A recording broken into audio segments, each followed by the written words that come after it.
সেই পিরামিড থেকে শুরু করে নিয়ে আজকের পৃথিবীর সবচেয়ে বড় আশ্চর্য জিনিস যেটি, তার পেছনে শ্রমিকের হাত, এতে কোনো সন্দেহ নাই। আপনার আমার মাথাটি যে সুন্দর, এর পেছনে এক শ্রমিক কাজ করেছে চুলগুলো কেটে দিয়ে, তা নাহলে তো বন্য হয়ে যেতাম। গায়ের জামাটা পরিচ্ছদটা যে সুন্দর অবস্থা, আমরা এখানে এসেছি পরিপাটি হয়ে, এর পেছনে একজন দর্জি, একজন শ্রমিক কাজ করেছে। সেজন্যই আমি কাপড় চোপড়ে সজ্জিত হতে পেরেছি। যে বিল্ডিং এর তলায় বসে আমরা কথা বলছি, এর পেছনে অনেক শ্রমিকের গায়ের ঘাম মিশ্রিত সিমেন্টের সাথে, বালির সাথে, তাই সুন্দর বিল্ডিং নির্মাণ হয়েছে।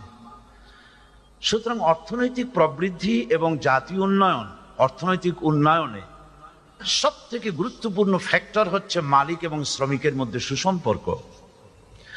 মালিকদের মধ্যে এক প্রকারের অহমিকতা কাজ করে, অহংকার কাজ করে, যার জন্য শ্রমিকদের সাথে সুসম্পর্ক